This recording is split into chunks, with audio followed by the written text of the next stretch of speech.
الحمد لله نحمده ونستعينه ونستغفره ونؤمن به ونتوكل عليه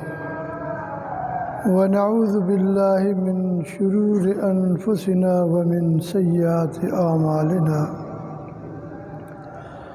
من يهده الله فلا مضل له ومن يضلل فلا هادي له وأشهد أن لا إله إلا الله وحده لا شريك له وأشهد أن سيدنا ومولانا محمدًا عبده ورسوله أما بعد فأعوذ بالله من الشيطان الرجيم بسم الله الرحمن الرحيم لقد من الله على المؤمنين إذ بعث فيهم رسولا من أنفسهم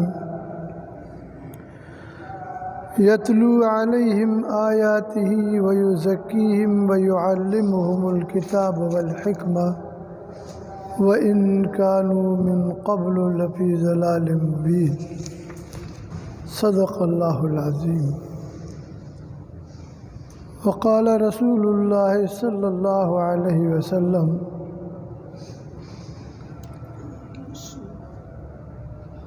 والله لو كان موسى حيا ما وسعه إلا اتباعي أو كما قال رسول الله صلى الله عليه وسلم قال الله تبارك وتعالى في شان حبيبه أعوذ بالله من الشيطان الرجيم بسم الله الرحمن الرحيم إن الله وملائكته يصلون على النبي يا أيها الذين آمنوا صلوا عليه وسلموا تسليما اللهم صل على محمد وعلى آل محمد كما صليت على إبراهيم وعلى آل إبراهيم إنك حميد مجيد اللهم بارك على محمد وعلى آل محمد كما باركت على إبراهيم وعلى آل إبراهيم إنك حميد مجيد جزا الله أن محمدًا صلى الله عليه وسلم وآله جزا الله أن سيدنا محمد صلى الله عليه وسلم وآله میرے محترم عزیزوں اور بزرگوں، آپ حضرات کی خدمت میں اللہ رب العالمین کے کلام پاک سورہ آل عمران کی آیت کریمہ تلاوت کی ہے۔ دعا فرمائے کہ اللہ رب العالمین صحیح عرض کرنے کی توفیق عطا فرمائے، مجھے اور آپ سب حضرات کو سمجھ کر عملی زندگی بنانے کی توفیق عطا فرمائے، سب کو آمین۔ میرے عزیز محترم بزرگوں،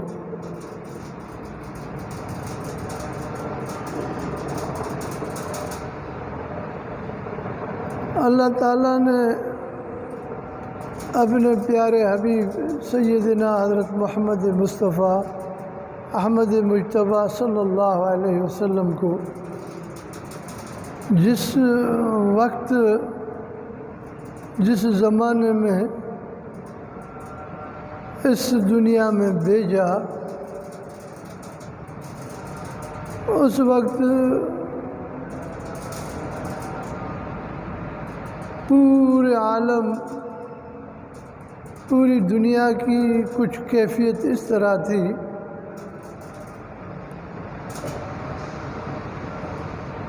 کہ ایک حصہ ایرانیوں کا تھا، کسریٰ فارسی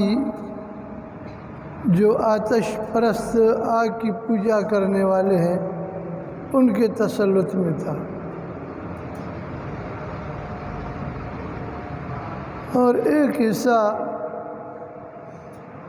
ان شامیوں اور رومیوں کے تسلط میں تھا جو عیسائی مذہب سے تعلق رکھتے تھے، عیسائیت کے پیروکار تھے، نصرانی، عیسائی، مسیحی۔ یہ بہرحال دونوں مستقل طاقتیں تھیں اس وقت۔ جیسے نا آج کل ہمارے ہاں بھی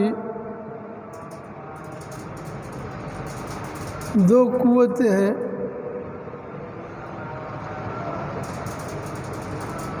ایک یہ آپ کے لادین، بے دین، کمیونسٹ دہریے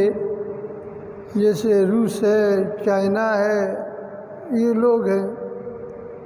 ان کی بھی ایک بڑی قوت ہے۔ اور دوسرے طرف سے یہ یورپین ہیں، امریکین ہیں، یہ اپنے آپ کو مذہبی لوگ کہتے ہیں، عیسائیت کے پیروکار ہیں۔ بہرحال ان کی چلتی ہے۔ بظاہر اس وقت بھی وہی دنیا جو ہے وہ ان دو حصوں میں بٹی ہوئی ہے۔ بے عین ہی وہ کیفیت ہے جو کیفیت رسول اللہ صلی اللہ علیہ وسلم کی تشریف آوری کے وقت تھی۔ نام مختلف ہے،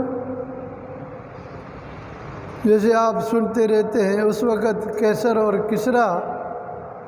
اور اس وقت یہ اشتراکیت اور سرمایہ داریت، یہ مختلف نام ہے، باقی یہ قوتیں اسی وقت جیسی تھی اس وقت بھی اسی طریقے کی ہے۔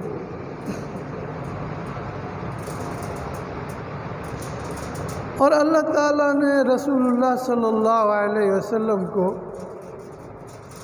سرزمین عرب میں اللہ پاک نے بھیجا۔ یہ آپ کا مکہ، مدینہ، حجاز، سرزمین عرب کو اللہ تعالیٰ نے اس وقت بھی یہ عزت دی تھی کہ ان دونوں قوتوں سے ذہنی طور پر یہ علاقہ آزاد تھا۔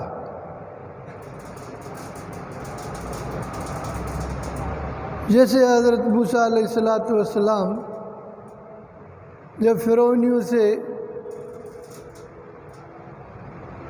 نکلے اور چلتے چلتے حضرت شعیب علیہ السلام کے علاقے میں پہنچے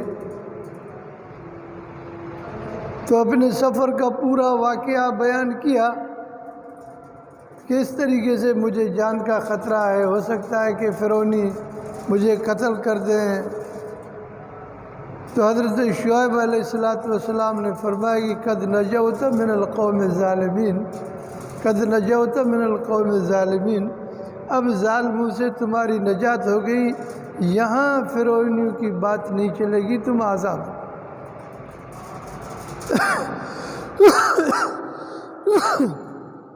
تو اس طریقے سے کچھ خطے ایسے ہوتے ہیں جو ان ظالموں اور ان غاصبوں کے تسلط سے کچھ خطے آزاد ہوتے ہیں، یہ ہمیشہ ہوا ہے۔ تو اللہ رب العالمین نے اپنے پیارے نبی پاک صلی اللہ علیہ وسلم کو سرزمین حجاز میں اللہ تعالیٰ نے مبعوث فرمایا، اور اس سرزمین پہ اللہ تعالیٰ نے آپ کو پیدا فرمایا جو سرزمین ان چیزوں سے بظاہر آزاد تھی، لیکن چلتی تھی ان لوگوں کی، چلتی تھی، بالکل تسلط تھا ان کا، ایک رعب تھا، دبدبا تھا، اور دنیا کو ان لوگوں نے یرغمال بنا کے رکھا تھا، اور دنیا کے اوپر ان لوگوں نے اپنا ایک رعب جما دیا تھا، یہ چیز تھی۔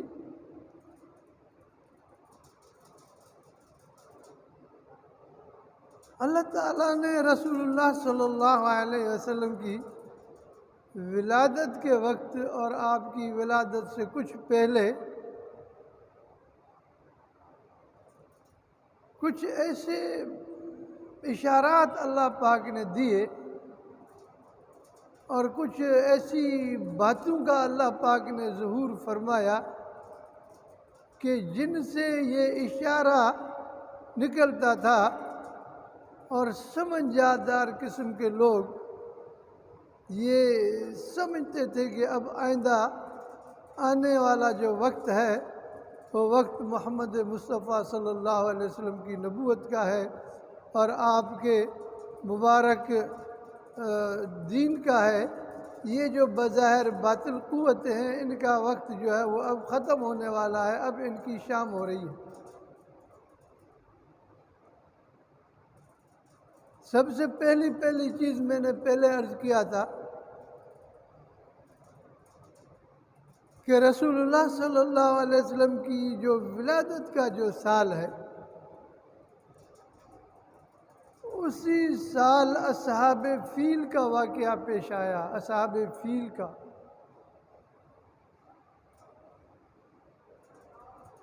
کہ یہ عیسائی یہ یمن سے اپنا بڑا لشکر جرار لے کر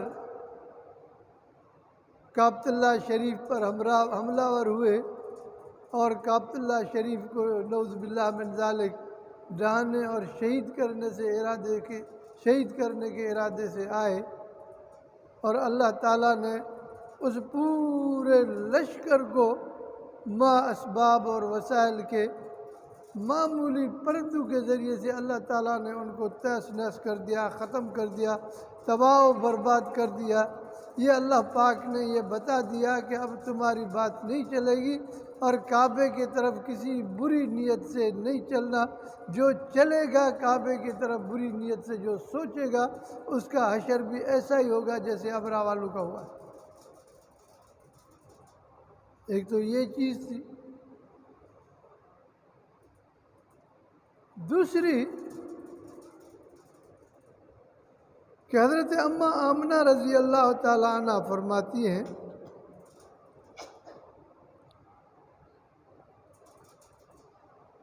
کہ رسول اللہ صلی اللہ علیہ وسلم کی ولادت مبارکہ کے وقت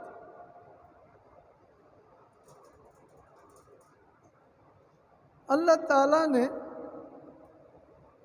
میرے گھر سے ایسے نور کو اللہ تعالیٰ نے ظاہر کیا اور ایسی روشنی اللہ پاک نے ظاہر کی کہ جس روشنی سے پورا علاقہ سارے کا سارا منور اور روشن ہو گیا اور سارے کا سارا علاقہ میرے سامنے چمکتا ہوا نظر آیا۔ اور جس وقت جس دن رسول اللہ صلی اللہ علیہ وسلم کی ولادت ہوئی ہے اسی دن یہ قیصر اور کسریٰ ان کے جو ایوان تھے ان ایوانوں میں اللہ تعالیٰ نے ایسی ہلچل مچا دی کہ وہ لوگ بالکل مبہوت اور پریشان ہو گئے۔ کسریٰ کا جو محل تھا وہ محل اس کے جو یہ چھوٹے چھوٹے مینار تھے جس کو کنگرے ہماری زبانوں میں بولتے ہیں، تو 14 کنگرے اس کے جو ہے نا وہ ایک دم جھٹکا آیا، وہ سب گر گئے اور ٹوٹ گئے۔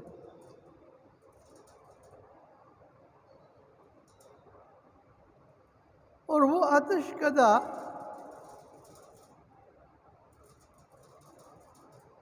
اور وہ ان کا عبادت کا جو مرکز تھا، معبد خانہ، عبادت خانہ، آتش کدہ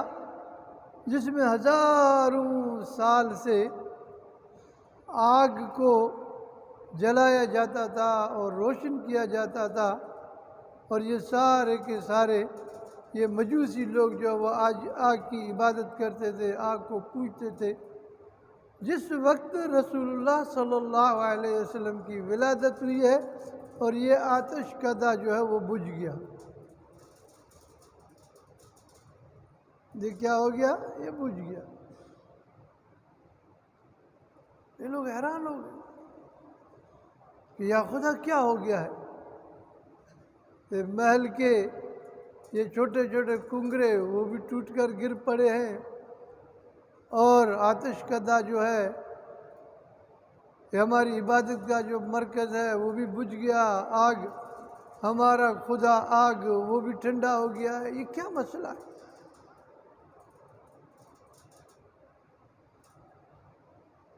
جب تحقیقات کی گئی اس وقت کاہن تھے، کاہن پڑھے لکھے لوگ بھی تھے لیکن زیادہ تر کاہن ہوا جو جنوں سے اور شیطانوں سے خبریں لیتے تھے اور دنیا میں کچھ جو ہے ان کو پھیلاتے تھے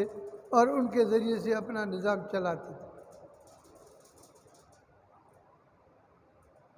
تو جب ان کاہنوں سے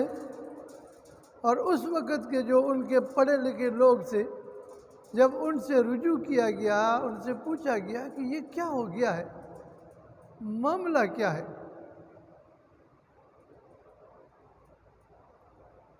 تو تحقیق کرنے کے بعد معلوم ہوا کہ مکۃ المکرمہ میں عبد المطلب کے گھرانے میں عبداللہ کے فرزند محمد صلی اللہ علیہ وسلم نامی ایک بچے کی پیدائش ہوئی ہے، اور آئندہ جو راج چلے گا، جو کچھ ہوگا وہ اسی کا چلے گا. اب تمہارا وقت جو وہ پورا ہو گیا. بس ختم. تو اللہ تعالیٰ نے اسی وقت دنیا کو یہ دکھا دیا کہ میرا یہ پیارا نبی اور حضرت محمد صلی اللہ علیہ وسلم جس کو میں نے اب پیدا کیا ہے، جو اس دنیا میں تشریف لائے ہیں، آئندے کے لیے نبوت چلے گی، رسالت چلے گی، دین چلے گا، شریعت چلے گی، تو اسی کی چلے گی. اب باقی تمام شریعتیں، تمام ادیان جو ہیں وہ ان کا وقت ختم ہو گیا. اسی وقت سے اللہ پاک نے یہ اشارات دے دی پیدائش کے وقت.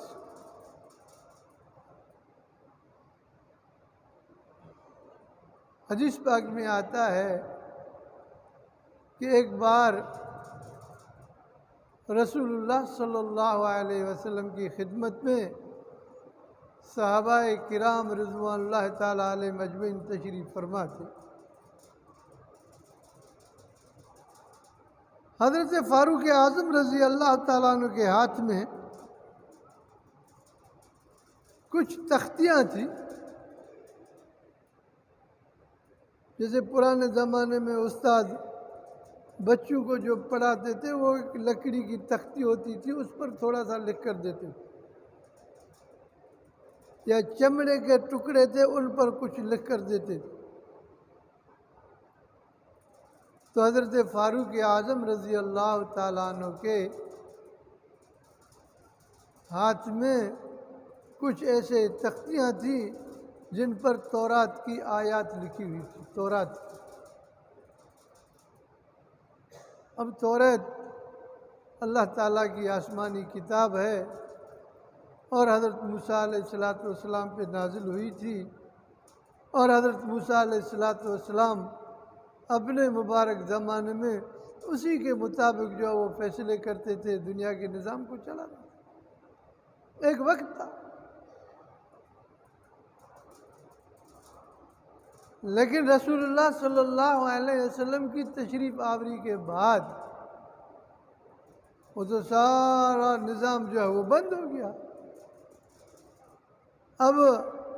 حضرت موسیٰ علیہ السلام کی نبوت کا جو دور تھا، تورات کا جو دور تھا، انجیل کا جو دور تھا، وہ سارے کے سارے تو بند ہو گئے.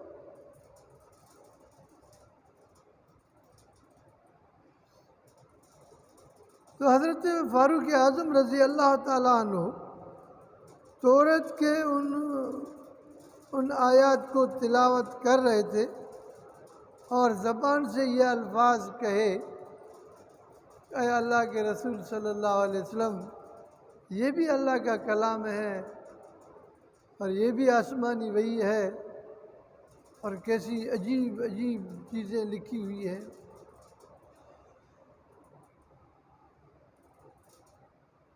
بالکل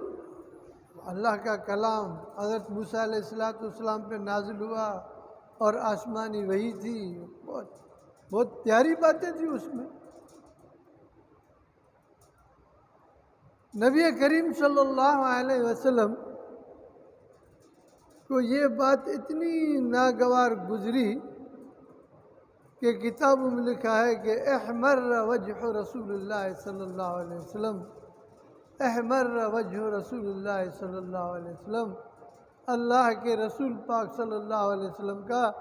چہرہ مبارک بالکل ناراضگی سے سرخ ہو گیا، اور ایسا سرخ ہو گیا کانما فوقیا فی وجہی الرمان، جیسے انار کے دانے کا جو رس ہے وہ جتنا سرخ ہوتا ہے، اتنا رسول اللہ صلی اللہ علیہ وسلم کا چہرہ مبارک ناراضگی سے سرخ ہو گیا۔ اب صحابہ کرام کی بھی اپنی اپنی حیثیتیں تھیں، ان کے بھی اپنا ان کا بھی مقام تھا۔ حضرت فاروق اعظم رضی اللہ تعالیٰ عنہ ان تختیوں میں تورات کی جو آیات تھی، جو الفاظ تھے، ان کو دیکھ رہے تھے اور پڑھ رہے تھے، اور حضرت صدیق اکبر رضی اللہ تعالیٰ عنہ رسول اللہ صلی اللہ علیہ وسلم کے چہرے انور کو پڑھ رہے تھے، چہرے انور کو دیکھ رہے تھے۔ سنا ہے نا کہ حضرت ابوبکر صدیق رضی اللہ تعالیٰ عنہ نے فرمایا کہ مجھے دنیا میں 3 چیزیں پسند ہیں، ان میں سے ایک یہ ہے کہ اللہ کے رسول کے چہرے کو دیکھتا رہوں، دیکھتا رہوں، دیکھتا رہوں، بس۔ تو حضرت ابوبکر صدیق رضی اللہ تعالیٰ عنہ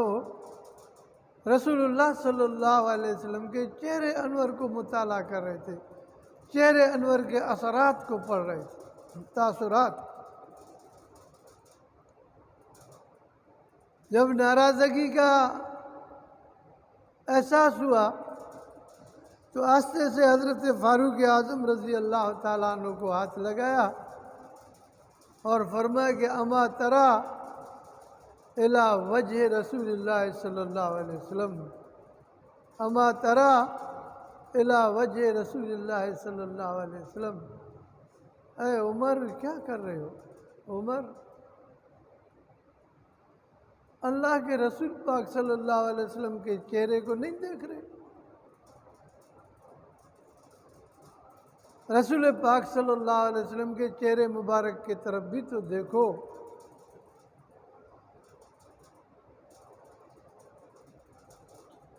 جب حضرت فاروق اعظم رضی اللہ تعالیٰ عنہ نے سر اٹھایا اور نبی کریم صلی اللہ علیہ وسلم کے چہرے انور کو دیکھا تو حالات بدلے ہوئے تھے، بالکل غصے کی حالت تھی۔ ایک دم فرمایا کہ رضیت باللہ ربن، سب کہہ دو رضیت باللہ ربن، بولو رضیت باللہ، رضیت باللہ ربن وبالاسلام دینا وبمحمد صلی اللہ علیہ وسلم نبیہ۔ من اللہ کے رب ہونے پر میں راضی ہوں اور محمد صلی اللہ علیہ وسلم کے نبی ہونے پر میں راضی ہوں اور اسلام کے دین ہونے پر میں راضی ہوں، اور باقی جو پرانی چیز تھی وہ سب سے میں نے ہاتھ اٹھا لیا، دستبردار ہو گیا۔ تو رسول اللہ صلی اللہ علیہ وسلم نے فرمایا، آپ نے فرمایا کہ عمر اس وقت تو موسیٰ علیہ السلام اس دنیا میں نہیں ہے، وہ تو اس جہاں سے تشریف لے جا چکے ہیں، وفات پا چکے ہیں، ان کا زمانہ تو مکمل ہو چکا ہے۔ اب آپ نے توریت کے ان اوراق کو کھول کے رکھا ہے، فرمایا کہ واللہ لو کان موسیٰ حیا، واللہ لو کان موسیٰ حیا، قسم بخدا صاحب تورات اگر موسیٰ علیہ السلام خود بھی اس وقت زندہ ہوتے، خود بھی میرے دور کو اور میرے زمانے کو پاتے، تو ما وسعہ الا اتباعی، میری اتباع کرنے کے علاوہ اس کی کوئی گنجائش نہیں تھی، ان کی نجات بھی میری اتباع کرنے میں تھی۔